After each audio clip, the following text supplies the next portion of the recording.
આજે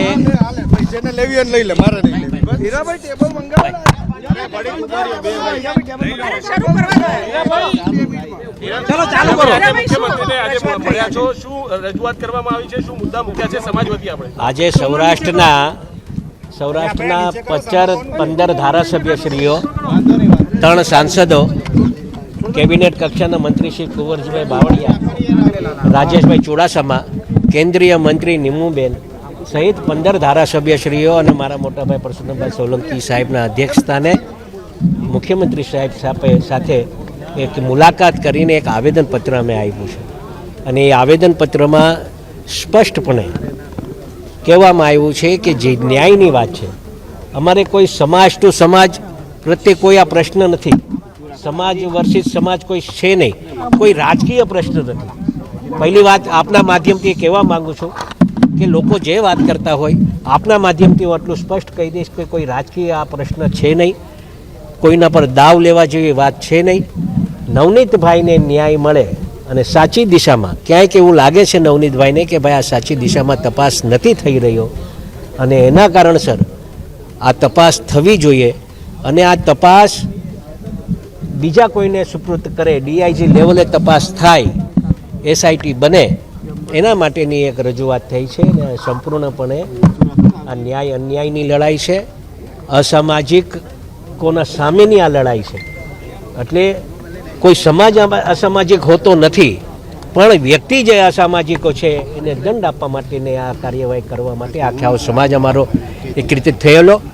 અને આજે સમાજના 15 ધારાસભ્યશ્રીઓ સૌરાષ્ટ્રના, 3 સાંસદો સહિત અમે મુખ્યમંત્રી સાહેબને એક રજૂઆત કરી છે અને મને લાગે છે કે આના પર સંપૂર્ણપણે ન્યાય મળે એવું કામ થશે.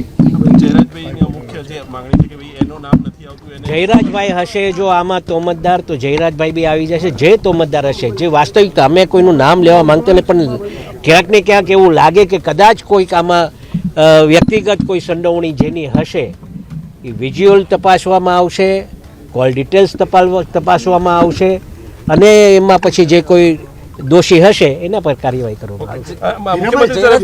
શરૂઆતમાં જ્યારે આ વિવાદ થયો ત્યારે પોલીસ તરફથી એવું નિવેદન હતું કે આ તો બાતમી દારૂની ને એ બધું છે. એ થોડીક મને એવું ક્યાંક ને ક્યાંક એવું લાગ્યું કે થોડીક ઝડપથી આ નિવેદન આપવામાં આવી ગયું હતું અને તપાસ વ્યવસ્થિત દિશાએ નહોતી થઈ. અને એના પછી જે તપાસ થઈ રહી છે એ અમને લાગે છે કે આ તપાસ સાચી દિશાએ થવા માંડી છે. મુખ્યમંત્રી સાહેબે સ્પષ્ટ કીધું છે કે આમાં જે ન્યાયની વાત હશે, જે સાચું હશે એ જ કરશે. સરકાર એમાં સહયોગ આપશે. એટલે આ 15 ધારાસભ્ય સાંસદોને બી એવું લાગ્યું છે કે નહીં, અમારે આ તપાસ જે છે. અઠવાડિયે માયાભાઈ પણ અહીંયા આવ્યા હતા, કેબિનેટ કક્ષાના મંત્રીઓને બધાને મળ્યા છે. તમને લાગે છે ન્યાય મળશે? કારણ કે બંને તરફથી દબાણ થઈ રહ્યું. ના, દબાણની કોઈ વાત નથી. અમે સ્પષ્ટ ને આપના માધ્યમથી એક અમારા સમાજને એક વિનંતી કરું છું, આપના માધ્યમથી બધા પરથી, કે કોઈ સમાજ પ્રત્યે કોઈ ટીકા ટિપ્પણી ખોટી ન કરે, કોઈ બેનો દીકરીઓ ઉપર ટીકા ટિપ્પણી ન કરે. આ આપણે જે નવનીતભાઈને ન્યાય મળવા માટેની વાત છે, નવનીતભાઈને ન્યાય અપાવવા માટેની વાત છે અને સાચી દિશાએ તપાસ થઈ અને જે કોઈ આમાં દોષી થશે એને કાર્યવાહી થાય એવી માત્ર અમારે આવેદનપત્ર એક આપવામાં આવ્યું છે. મુખ્યમંત્રીએ શું ધારણા આપી, તમે રજૂઆત કરી તો?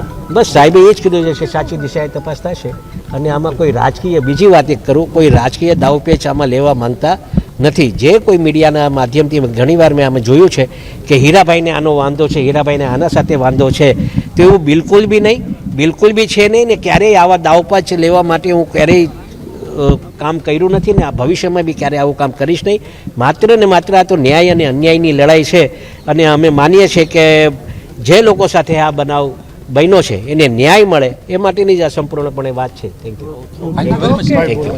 આભાર.